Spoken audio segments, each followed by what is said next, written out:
Here's my take.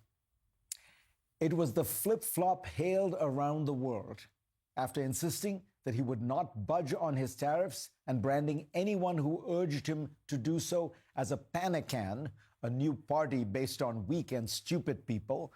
Donald Trump reversed course and paused his massive reciprocal tariffs for 90 days, except on China, while he negotiates deals with foreign countries. But sighs of relief may be premature. For one, America's tariffs are still at a 100-plus year high by one measure, according to the Yale Budget Lab, which will cost Americans dearly. Even more importantly, these tariff negotiations will inevitably result in an orgy of corruption. The American economy is being transformed from the leading free market in the world to the leading example of crony capitalism. A market economy functions best when there are limited constraints placed on it, but especially when these constraints are clear, fair, and applicable to all.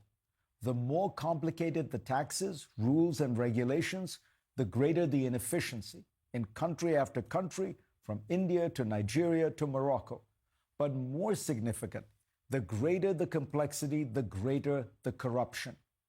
With tariffs come tariff waivers, often granted by the hundreds to specific industries, companies, even products.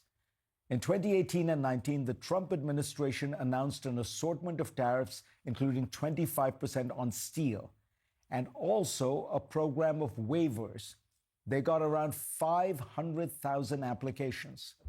This week, when asked how he would determine these exemptions, Trump replied, instinctively. Studies show that politicians' instincts usually favor their contributors, which then encourages pervasive corruption. It was true with tariffs for much of American history until FDR changed the system. And over time, in Paul Krugman's words, tariff policy went from being famously dirty to remarkably clean. It's getting dirtier fast. We already have the evidence from Trump's first term. A detailed academic study of the tariffs in Trump's first term found that companies that made substantial investments in political connections to Republicans prior to and during the beginning of the Trump administration were more likely to secure exemptions for products otherwise subject to tariffs. Conversely, companies that made contributions to Democratic politicians had decreased odds of tariff exemption approval. That study looked at more than 7,000 applications for exemptions from tariffs on China in the first term and found that just a $4,000 donation to the Democratic Party reduced the company's chances of being granted an exemption to less than 1 in 10.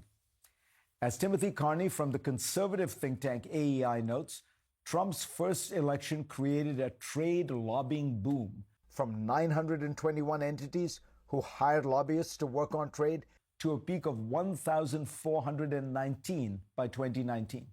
With the highest tariffs in the industrialized world, the American bazaar is now open.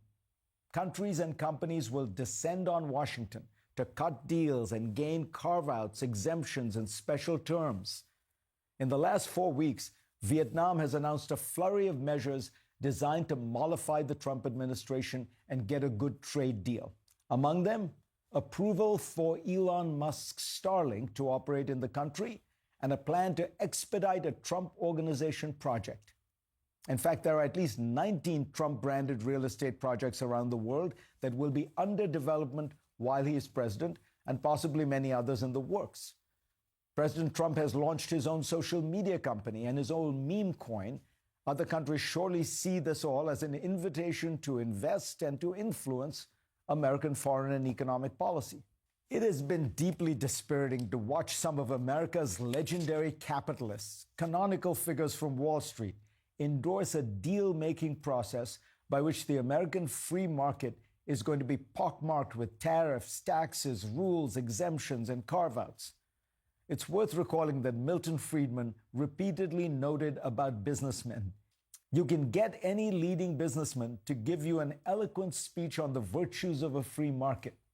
But when it comes to their own business, they want to go down to Washington and get a special tariff to protect their business. They want a special tax deduction. They want a tax subsidy. The India I grew up in was a country riddled with tariffs, high barriers designed to protect the country's domestic industry and shield it from what was regarded as unfair foreign competition. It produced stagnation, poverty, and lots of corruption, thoroughly politicizing the economy. No business of any size in India could survive without a good relationship with the government. When I got to America, I was delighted to see that most businessmen went about their work with little care as to who was in the White House.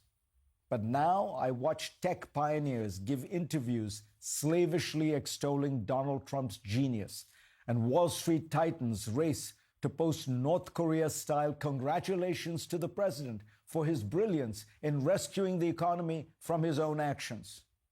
And I wonder, what country am I living in? Go to cnn.com/Fareed for a link to my Washington Post column this week.